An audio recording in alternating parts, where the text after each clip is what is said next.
Shalom, selamat pagi saudaraku yang terkasih di dalam Tuhan. Saudaraku, hari ini saya ingin berbicara tentang NPD di dalam lingkungan keluarga. Apa yang dilakukan orang dengan NPD di dalam keluarganya? Narcissistic personality disorder itu bukan sekedar orang yang percaya diri atau suka dipuji, saudaraku. Di dalam keluarga, NPD sering muncul dalam bentuk kebutuhan untuk mengontrol. Kebutuhan untuk selalu dianggap benar. Kalau dalam bahasa kita hari-hari ini, orang ini menang sendiri di dalam rumah. Itu, saudaraku. Polanya sama seperti yang kemarin saya sampaikan, polanya pasti dia memutarbalikkan fakta. Karena orang NPD sulit mengakui kesalahan. Dan ketika dia salah, dia akan salahin pasangannya. Setelah salahin pasangannya, dia akan buat korban terlihat sangat bersalah. Dan biasanya akan mengubah cerita dan memainkan emosi orang lain. Kenapa saya berbicara tentang NPD dalam keluarga? Banyak keluarga termasuk juga keluarga-keluarga Kristen yang hancur karena ini, saudaraku. Maka kita harus benar-benar kembali cek diri kita, apakah aku ini NPD atau tidak di dalam lingkungan keluarga. Renungan-renungan yang saya sampaikan tentang NPD ini bukan untuk orang lain, tetapi untuk kita sendiri. Cek diri kita, saudaraku. Amin ya. Supaya kebenaran Tuhan itu ditegakkan dalam hidup kita perfect, sempurna. Maka kita kembali cek and recheck diri kita dari setiap renungan. Ini hari keempat yang saya sampaikan. Saya rindu kita semua kembali melihat apakah aku termasuk di dalam orang NPD atau tidak. Kalau memang ada, iya, gak apa-apa, segera-geralah yuk kita kembali. Amin ya, saudaraku ya. Kita akan kembali di dalam renungan ini. Saudaraku, ketika orang NPD ini menyalahkan pasangannya, ya, membuat korbannya terlihat lebih bersalah, memainkan emosi orang lain, mengubah cerita, maka kebenaran bukan lagi sesuatu yang dihormati oleh pribadi NPD ini, tetapi sesuatu yang sudah dimanipulasi untuk kepentingan dirinya, jaga citra dirinya. Kemarin saya sudah sampaikan itu juga. Dan di dalamnya selain memutarbalikkan fakta, poin yang kedua biasa, kemarin saya sudah pernah sampaikan juga, orang NPD haus pengakuan. Dia maunya dihormati, ditakuti, dianggap paling berjasa, dipuji, ya. Itu kalau enggak dia marah. Dan yang ketiga, kecenderungan NPD yaitu mengontrol orang lain. NPD di dalam keluarga sering mengatur hidup anaknya atau pasangannya secara over, berlebihan. Dan di dalam pengaturannya kepada anaknya atau pasangannya, dia memaksakan kehendaknya, saudaraku. Jadi orang NPD tidak akan pernah memberikan ruang berpendapat kepada anaknya atau kepada pasangannya. Pokoknya ikut maunya ini. Dan dia menggunakan rasa bersalah untuk mengendalikan maunya dia ini. Akhirnya kasih yang seharusnya benar berubah menjadi alat kontrol di dalam hubungan dalam keluarga. Karena orang NPD akan menjadikan keluarga sebagai dalam tanda kutip panggung dirinya.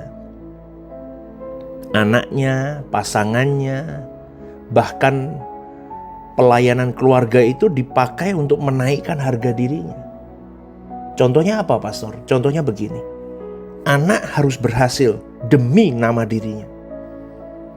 Contoh ya, kalau saya misalnya ini saya keluarga pendeta. Saya ngomong sama anak saya misalnya, kamu harus ini loh ya. Harus mencapai ini. Kamu tuh anak pendeta loh.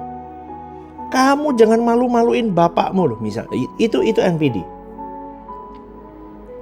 Atau dengan pasangan. Pasangannya harus selalu dukung dirinya. Kamu tuh dukung aku. Kamu tahu siapa aku, kamu dukung aku. Nah, itu NPD, contohnya begitu. Dan semua perhatian hanya dipusatkan tentang dirinya. Seluruh alam semesta harus mengerti tentang dia dan memaklumi tentang dia. Tapi dia tidak mau memaklumi urusan orang lain. Itu NPD, saudaraku. Dan orang begini sulit mengasihi dengan tulus. Kelihatannya baik, terlihat rohani, terlihat melayani. Tetapi di dalamnya ingin dihormati. Kalau kamu nurut sama aku, kamu tak terima. Kalau kamu mengkritik aku, kamu tak hukum. Nah, itu orang NPD. Sulit mengasihi dengan tulus. Itu gambaran. Kemarin 3 hari juga sudah pernah saya sampaikan ini. Saya akan masuk di dalam intinya, saudaraku. Pengaruh NPD dalam keluarga. Yang pertama, saudaraku, anak akan bertumbuh dengan luka batin. Kenapa pastor ngomong begitu? Oh ya, nanti lihat ya, anaknya akan tumbuh jadi anak yang takut salah. Dan anak itu akan kehilangan identitas. Karena dia takut. Semua dikontrol dari orang tuanya selama ini. Dan orang model begini, anak model begini akan sulit merasa dicintai. Karena hidupnya hanya untuk menyenangkan orang lain. Dan akhirnya cerita dari kebanyakan anak model begini yang diasuh oleh orang tua NPD, akhirnya anaknya jadi seorang pemberontak. Banyak anak dari keluarga narsistik tumbuh dengan rasa, aku hanya berharga kalau aku memenuhi ekspektasi mamaku atau papaku. Wah, ini mengerikan. Dan anak ini bertumbuh dengan luka batin, saudaraku. Itu pengaruh pertama. Pengaruh kedua, NPD dalam keluarga. Rumah akan kehilangan kehangatannya. Feel at home itu akan hilang. Kelihatannya harmonis, foto bareng, pergi bareng, makan bareng. Tetapi sebenarnya di dalam keluarga itu penuh dengan tekanan. Penuh dengan ketakutan emosional. Mungkin ya makan nasinya jatuh 1 biji ke lantai. Wah, udah teriak-teriak itu orang tuanya. Orang tua narsis ya, ribut dia. Wah, begini. Ditekan. Mengerikan, saudaraku. Maka komunikasi tidak sehat jadinya. Semua harus menjaga ego satu orang. Papanya atau mamanya. Dijaga hati-hati sekali. Kalau enggak jadi macan, dia hidup. Wah, ribut nanti. Rumah akan kehilangan kehangatan, saudaraku. Dan poin yang ketiga, kalau NPD ada di dalam keluarga, maka kebenaran akan menjadi kabur. Di dalam keluarga narsistik, yang kuat dianggap benar. Yang jujur malah disalahin. Dan korban dibuat merasa bersalah. Ini sangat merusak hati anak-anak. Karena mereka kehilangan standar kebenaran yang sehat di dalam hidupnya. Dan poin yang keempat, saudaraku, anak-anak akan mengalami trauma rohani. Yang paling berbahaya adalah anak bisa sulit mengenali kasih Allah dengan benar karena melihat perwakilan Allah melalui orang tua mereka yang tidak benar kelihatannya. Karena figur orang tuanya manipulatif. Membuat mereka melihat bahwa kasih itu adalah kontrol. Dan otoritas itu menjadi sebuah tekanan dalam hidupnya. Dan dia punya satu konklusi atau kesimpulan bahwa agama itu adalah alat untuk menghakimi. Maka anak-anak model begini trauma banget. Dia akan jauh dari Tuhan. Apalagi mama papanya pelayan Tuhan. Nyanyinya waduh sampai wah udah luar biasa. Saudaraku, saya ngomong begini supaya kita para pelayan-pelayan Tuhan, ya umat-umat Kristiani, keluarga-keluarga Kristen, orang tua Kristen, kita mau sama-sama introspeksi diri. Kita pasti pernah salah, setuju ya? Kita pasti pernah narsis, saudaraku. Tapi kita mau berubah bareng-bareng. Karena kita ada generasi yang melihat hidup kita. Jangan sampai generasi kita hilang gara-gara kita. Jangan sampai generasi ini ditangkap oleh kuasa gelap gara-gara kita tidak mau menangkap mereka dengan kasih Allah. Amin gak, saudaraku? Ini yang harus kita menangkan. Karena kalau anak-anak mengalami trauma rohani, mereka akan jauh dari Tuhan dan sulit percaya dengan kebenaran firman. Dia akan berbicara dalam hatinya bohong. Orang tuaku aja pelayanan pengkhotbah atau misalnya dia worship leader, singer, atau apapun lah yang sibuk di gereja atau evangelism. Tapi kelakuannya begini membuat aku trauma. Dan dia hidup di dalam ketakutan rohani. Ngerti ya saudaraku? Ini yang harus kita cek dalam diri kita. Dan akibat jangka panjangnya, maka hubungan keluarga itu akan hancur saudaraku. NPD mungkin bisa mempertahankan citra luar dirinya, tetapi perlahan hubungannya akan kosong. Keluarga itu akan kehilangan yang namanya ketulusan hubungan. Dan anak-anak itu akan menjauh secara emosional. Bahkan sampai masa tua anak-anak itu akan menjauh dari orang tuanya. Gak mau deket. Kenapa? Dari kecil dia sudah merasakan yang namanya hubungan yang tidak sehat di dalam keluarganya. Ini yang harus Maka kalau saya konseling dengan orang-orang yang anak-anak atau para pelayan Tuhan yang mungkin jemaat juga yang sedang bermasalah dengan orang tuanya, saya selalu korek masa lalunya, pasti ada something trouble di dalamnya. Kenapa? Karena kebanyakan anak-anak tidak mau mendekat kepada orang tuanya. Itu tidak pure, murni kesalahan anak.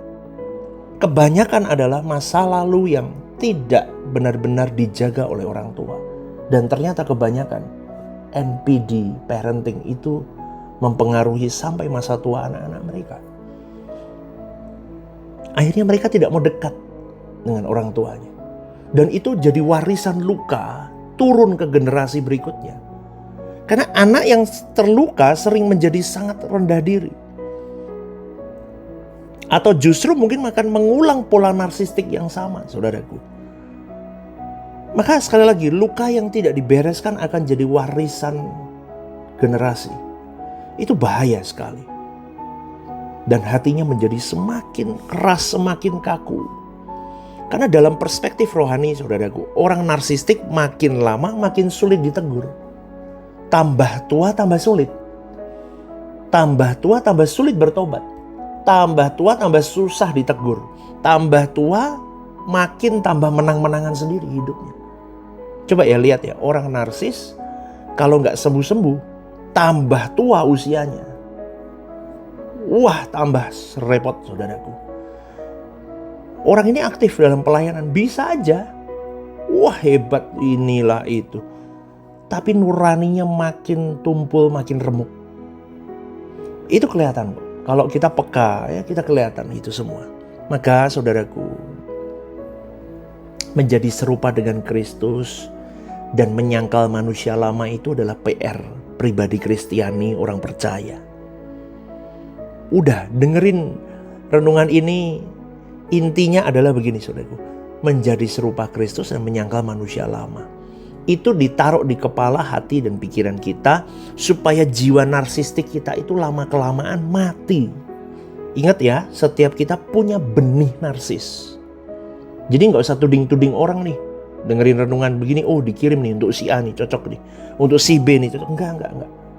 Enggak, untuk kita sendiri masing-masing. Amin, saudaraku.